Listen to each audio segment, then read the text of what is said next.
Hey everyone, Jennifer Cooper here. Today we're diving into something crucial for your notary success, and that's ethics and compliance. Especially for new notaries, this is an important topic. These principles will protect you and your clients. I've been a notary for 5 years, completing hundreds, if not thousands, of appointments. From loan signings to estate documents, I've handled pretty much every situation you can imagine.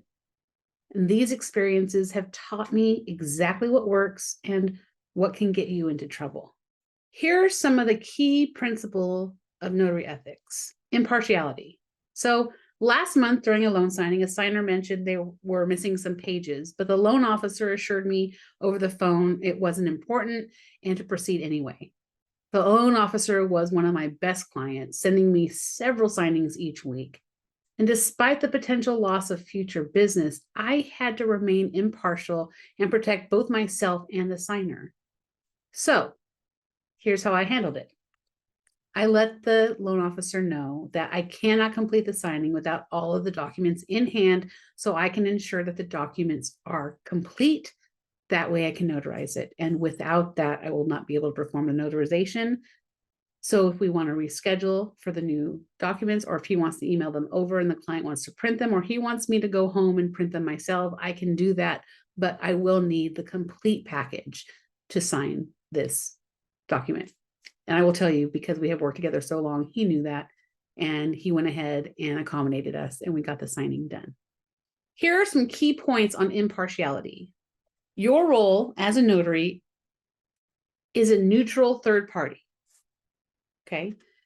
Professional relationships versus professional duties. You are a notary. If you are acting as a notary, you are a professional notary. It doesn't matter who is in the building. Set clear boundaries for all parties. Okay. You need to have boundaries set for what you will accept and what you will not accept, and they should be pretty standardized. And then document requirements. Have your own document requirements that line up with your state's requirements and the requirement of the job, but also ensure that you are being the best notary you can. Always have a required ID verification steps that's part of your system. And then I would suggest that you put aside some professional service refusal phrases in case you need to use them, and have some really well documented or used techniques for handling pressure. Confidentiality. Okay, here's a situation every notary might face. I completed a signing for a well-known celebrity in our area. The next day, a fellow notary, actually, a good friend of mine, was excited and curious about all the details. What were they like? What kind of document was it? Were they nice? Even though I wanted to share the experience, I simply said, I can't discuss any details about my signings.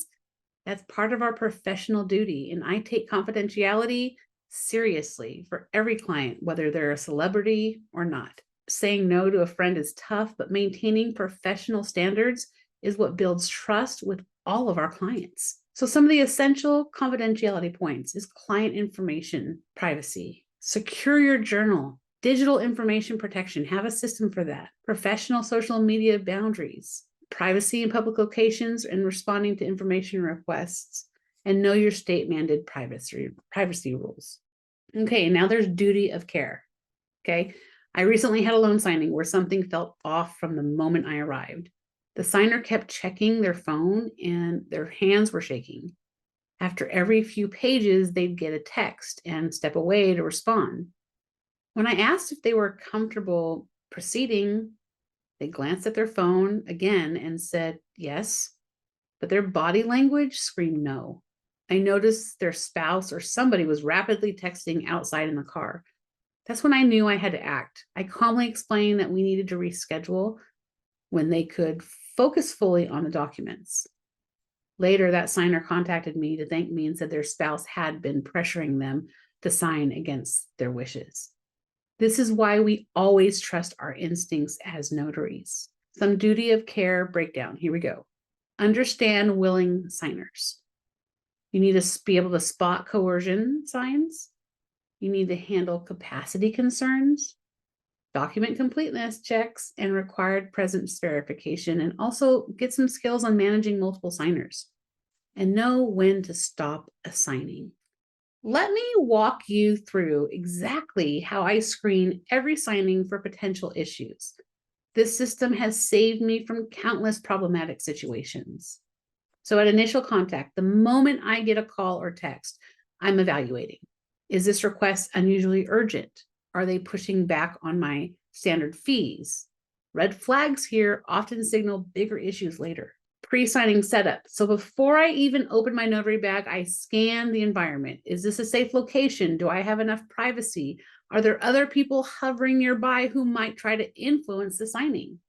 I always ensure my car is parked for a quick exit if needed. And then signer verification. So beyond just checking IDs, I'm watching behavior. Are they making natural eye contact? Do they understand what they're signing? If they're making jokes about the process, can be a red flag. Sometimes people use humor to mask discomfort about a fraudulent activity. Document review, guys. I have a strict no blank spaces policy. Every single line matters. If a document is incomplete, I don't care if it's just a small detail or if the title company said it's fine. My stamp only goes on complete documents. Journal entry. This is your protection. Treat it that way. Every entry gets the same attention, whether it's a simple acknowledgement or a complex loan package. Your journal is your best friend in case of future legal issues. Let's talk about some common pitfalls. The biggest mistakes to avoid is the rush job trap. Don't be in too big of a hurry, you guys.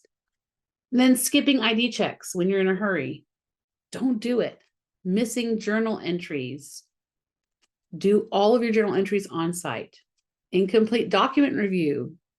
This can bite you in the butt, guys. The familiarity trap. If you're relaxing standards for repeat clients, no good. Taking shortcuts with trusted agents, overlooking red flags due to relationships. The pressure trap is giving into deadline pressure, accepting incomplete documents, ignoring gut feelings. Let me share the exact system I use to protect myself and my business. First, my checklist. I have a laminated card in my notary bag. Yes, even after thousands of signings, it's not about memory, it's about consistency. Each item gets checked off every time. Second, boundaries. When a client calls, they get my standard script. Here's my process, here's my fee, here's what I require. There's no exceptions. The moment you make one exception, you created a whole new problem. I've also built a network of other professional notaries. When I'm unsure about a situation, I have trusted colleagues I can call. Sometimes you just need that second opinion. And I take at least one ethics course every year. The rules change, the scams evolve, and we have to stay ahead. Just last month, I learned about a new loan signing scam in my continuing education class. Finally, every quarter, I review my processes. What situations made me uncomfortable? Where did I feel pressured? And then I adjust my procedures accordingly. This business is all about learning and adapt while maintaining our ethical standards. If you found this video helpful, check out my next video with Matt Miller from the California League of Independent Notaries, where we walk you through the proper journal entries and so much more. It's the perfect next step in mastering your notary business. Thank you so much for watching. Don't forget to hit that subscribe and that notification bell to stay updated on more real-world Notary 101 tips. And hey, drop a comment below with your toughest ethical situation.